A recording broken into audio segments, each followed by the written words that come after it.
بسم اللہ الرحمن الرحیم۔ ابھی تک اسے ایک بھی آدمی نظر نہیں آیا تھا۔ کالا چراغ سامنے والی بڑی عمارت کی طرف بڑھا تھا۔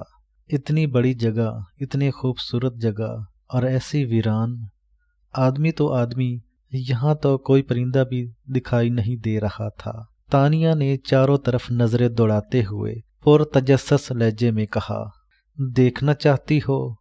ہاں، دیکھنا چاہتی ہوں۔ یہاں کچھ ہے دیکھنے کو، بہت کچھ۔ کالے چراغ نے مسکرا کر کہا، اپنی آنکھیں بند کرو ذرا۔ یہ کہہ کر اس نے اپنے ہاتھ کا سایہ اس کے سر پر ڈالا۔ تانیہ نے اس کی ہدایت کے مطابق آنکھیں بند کی تو اس کے ہوش اڑ گئے۔ اس نے گھبرا کر آنکھیں کھول دی۔ اس نے بند آنکھوں سے ایک ہوشربا منظر دیکھا۔ چاروں طرف بڑی بڑی چمگادڑیں نظر آ رہی تھیں اور کچھ الٹی لٹکی ہوئی تھیں۔ ہلکی روشنی تھی۔ ایک بہت بڑا غار نما حال سا تھا۔ آنکھیں کھولی تو پھر وہی خوشگوار منظر تھا۔ چمکیلی دھوپ، خوبصورت سا باغ، چاروں طرف در اور بالکل سناٹا۔ یہ کیا تھا؟ تانیہ نے حیران ہو کر پوچھا۔ اپنی آنکھیں دوبارہ بند کرو۔ کالے چراغ نے اس کی بات کا جواب دینے کی بجائے ہدایت کی، اور اس مرتبہ اس نے اپنے ہاتھ کا سایہ اس کے سر پر نہ ڈالا۔ وہ بے حس و حرکت کھڑا رہا۔ تانیہ نے اس کی ہدایت کے مطابق ڈرتے ڈرتے دوبارہ آنکھیں بند کیں تو اسے اندھیرے کے سوا کچھ نظر نہ آیا۔ اس نے فوراً آنکھیں کھول دی اور بولی، اب تو کچھ نظر نہیں آیا، پھر دیکھنا چاہتی ہو؟ کالے چراغ نے مسکرا کر پوچھا۔ نہیں، تانیہ نے خوف زدہ ہو کر کہا، لیکن یہ کیا تھا؟ آؤ میرے ساتھ۔ کالا چراغ آگے بڑھنے لگا، اور اس منظر کو فریب نظر سمجھ کر بھول جاؤ۔ آئندہ اس طرح کی فرمائش ذرا سوچ سمجھ کر کرنا۔ یہ ہماری بستی ہے، ہماری دنیا ہے۔ یہاں وہ ہوتا ہے جو وہاں نہیں ہوتا۔ پتہ نہیں وہ کیا کہہ رہا تھا، اسے کیا سمجھانا چاہتا تھا۔ تانیہ نے اس سے الجھنا مناسب نہ سمجھا اور خاموشی سے اس کے پیچھے چلنے لگی۔ فوارے سے گزر کر وہ لوگ بڑی عمارت کے دروازے پر پہنچ گئے۔ یہ بڑے بڑے سرخ پتھروں کی عمارت تھی۔ بالکل سیاہ چمکیلا دروازہ تھا، اور اس پر جا بجا پیتل کی میخیں لگی ہوئی تھیں۔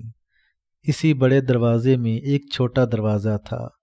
کالے چراغ نے چھوٹے دروازے کو پیچھے دھکیلا تو وہ کھل گیا۔ وہ اس دروازے میں داخل ہو گیا اور تانیہ کو اپنے پیچھے آنے کا اشارہ کیا۔ وہ اس کے پیچھے پیچھے دروازے میں داخل ہو گئی۔ اس عمارت میں بھی سناٹا طاری تھا۔ ایک شخص بھی اسے نظر نہیں آیا، لیکن اب اس میں کوئی سوال کرنے کی ہمت نہیں تھی۔ جانے جواب میں چراغ اسے کیا دکھا دے۔ وہ خاموشی سے اس کی تقلید کرتی رہی، یہاں تک کہ وہ ایک کمرے میں داخل ہو گئی۔ ایسے کمرے اس نے تاریخی ڈراموں میں دیکھے تھے۔ ایسا کمرہ کسی بادشاہ یا ملکہ کا ہوتا تھا۔ اونچی اونچی مسندیں، سرسراتے ہوئے بڑے بڑے پردے، جاڑ فانوس، حسین قالین۔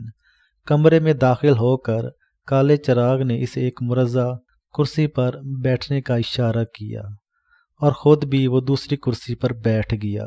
تم نے اونٹنی پر ایک تھکا دینے والا طویل سفر کیا ہے، کچھ دیر آرام کر لو، میں تمہارے ناشتے کا بندوبست کرتا ہوں۔ یہ کہہ کر وہ اٹھ گیا اور اس کا جواب سنے بغیر کمرے کے اندرونی دروازے سے باہر چلا گیا۔ وہ واقعی بہت تھک گئی تھی۔ اس کا انگ انگ دکھ رہا تھا۔ بھوک سے زیادہ اسے نیند ستا رہی تھی۔ وہ کرسی سے اٹھ کر ایک کونے میں پڑے بڑے سے چھپڑ کھٹ کی طرف بڑھی، اور جب وہ اس پر لیٹی تو ایسا لگا جیسے گلاب کی پتیوں پر لیٹ گئی ہو۔ اس قدر نرم و ملائم بستر تھا۔ اس کے تکیے مہک رہے تھے۔ بستر پر لیٹتے ہی اس کی آنکھیں بند ہونے لگیں۔ وہ سونا نہیں چاہتی تھی، کیونکہ کالا چراغ ناشتے کا بندوبست کرنے گیا تھا۔ وہ آتا ہی ہوگا، لیکن نیند نے اسے مزید کچھ سوچنے کی مہلت نہ دی۔ اسے اپنے آغوش میں لے لیا۔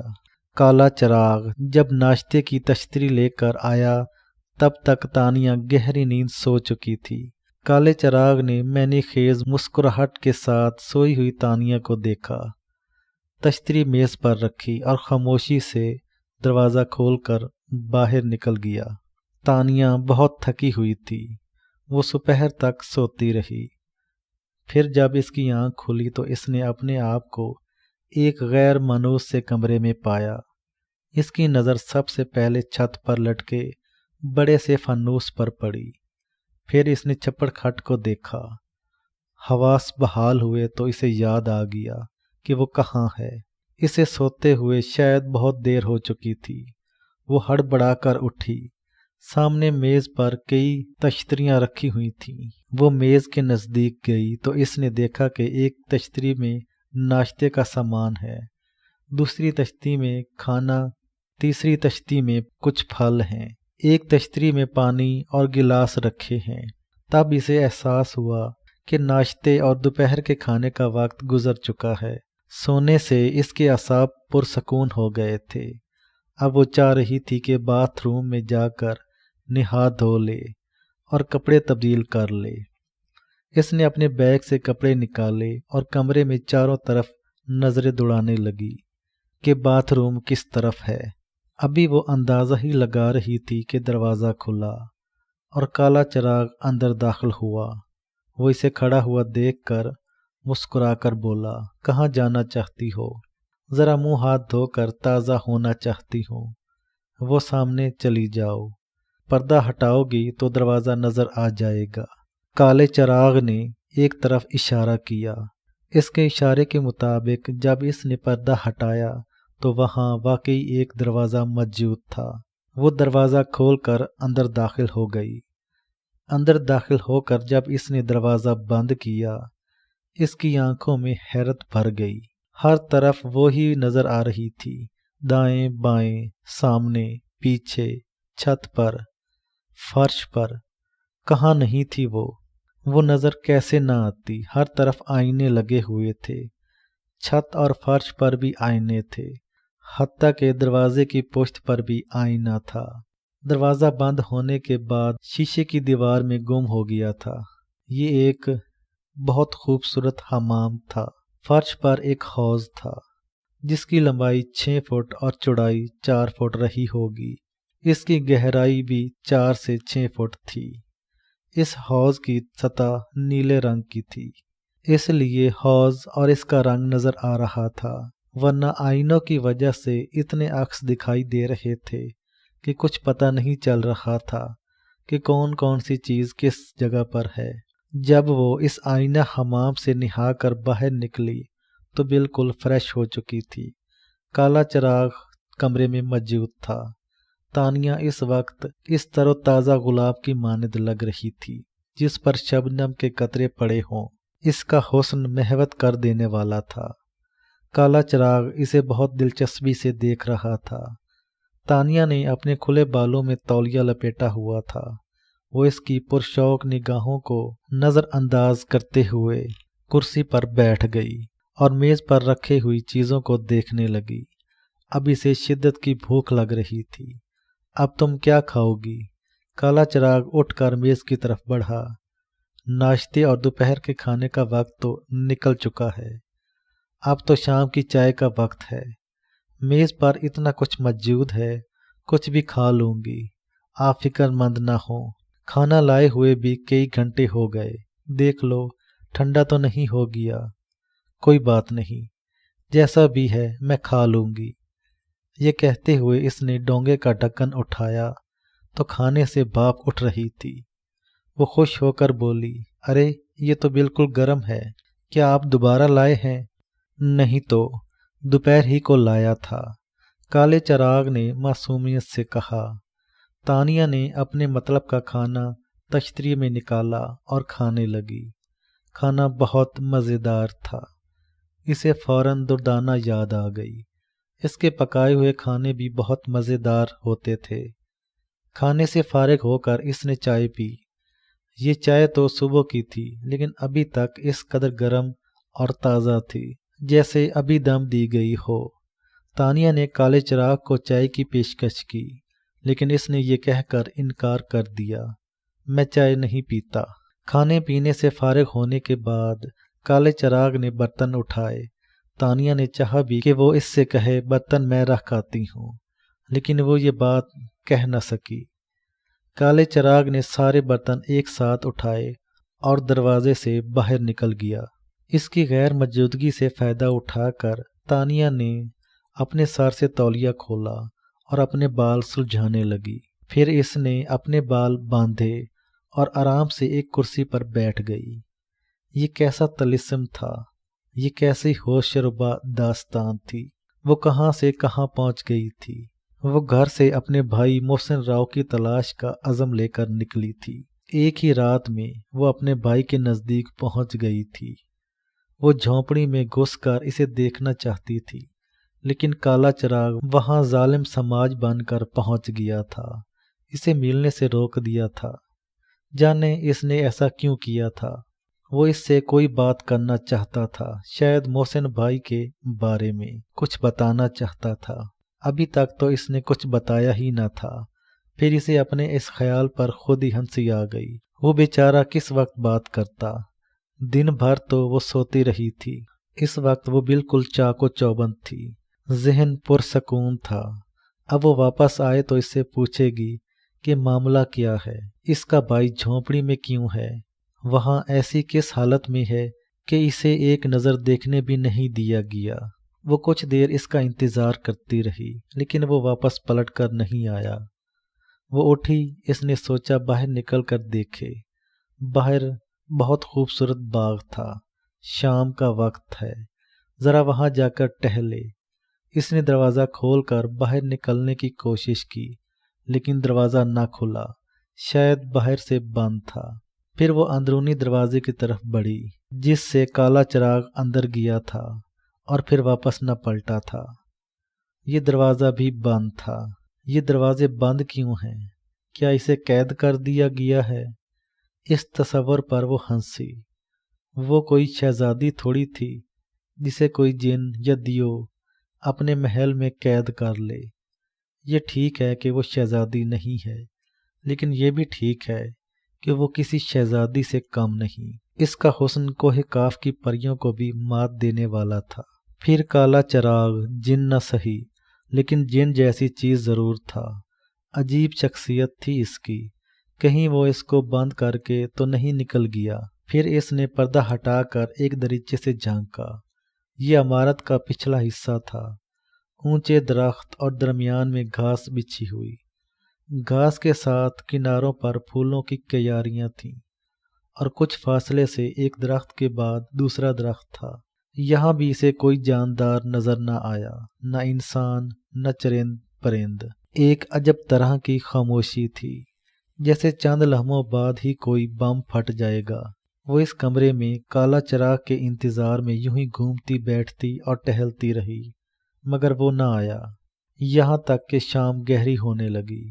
سورج ڈوبنے سے کچھ دیر پہلے اچانک کمرے کا دروازہ کھلا اور کالا چراغ چہرے پر گہری اداسی لیے اندر داخل ہوا۔ اس کے ہاتھ میں بڑی تشتری تھی جس میں کھانا رکھا ہوا تھا۔ تشتری اس نے میز پر رکھی۔ تانیہ کھانا دیکھ کر پریشان ہو گئی۔ اتنی جلدی کھانا؟ تم کھانا دیکھ کر پریشان مت ہو، جب تمہارا جی چاہے کھانا، یہ اسی طرح گرم رہے گا جیسا اب ہے۔ کھانا میں اس لیے اس وقت لے آیا ہوں کہ میں اندھیرا ہونے سے پہلے یہاں سے چلا جاؤں گا، پھر میں صبح آؤں گا۔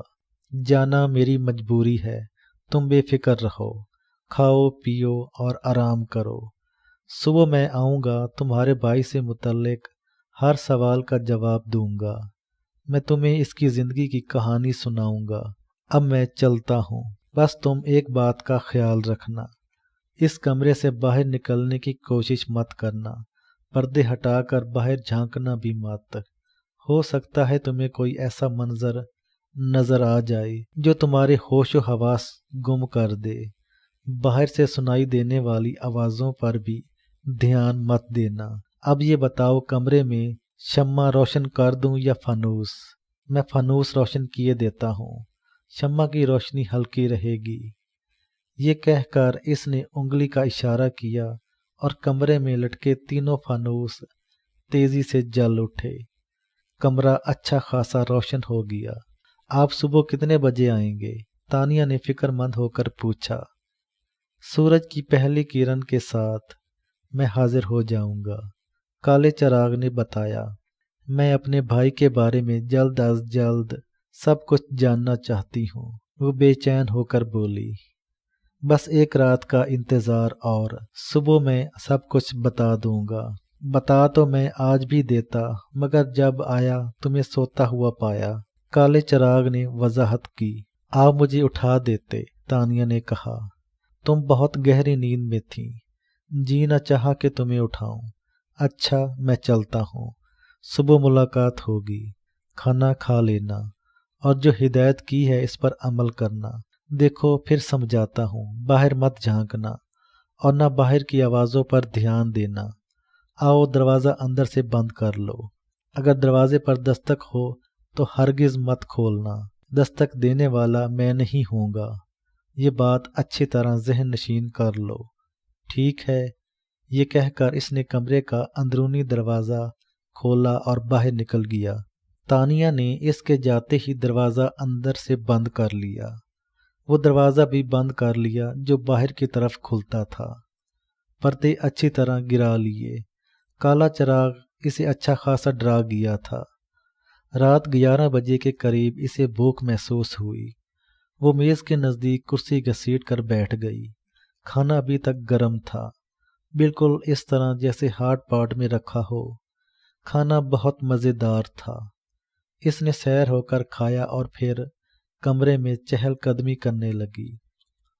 وہ 12 بجے تک ٹہلتی رہی۔ ٹہلتے ٹہلتے اچانک اسے ڈائری کا خیال آیا۔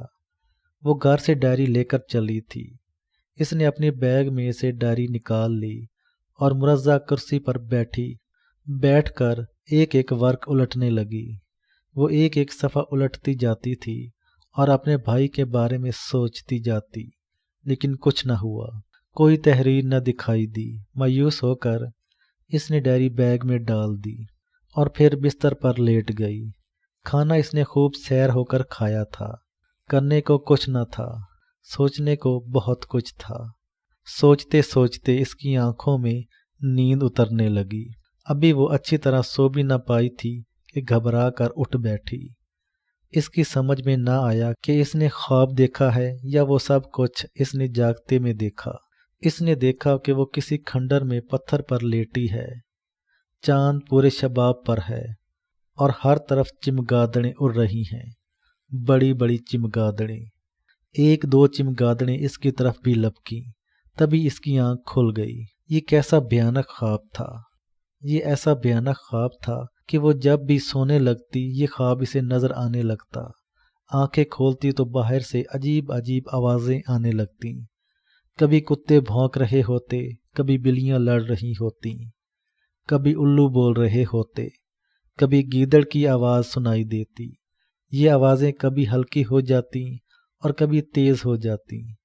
اسے ایسا لگ رہا تھا جیسے باہر ڈیک پر کوئی ساؤنڈ ٹریک سنایا جا رہا ہو۔ ایک مصیبت تھی، وہ سوتی تو بھیانک خواب اس کی آنکھوں میں اتر آتا اور جاگ جاتی تو باہر کی ڈراؤنی آوازیں سنائی دینے لگتی۔ بس اسی طرح آنکھوں میں رات کٹ گئی۔ صبح ہوئی تو اسے نیند نے آ دبوچا۔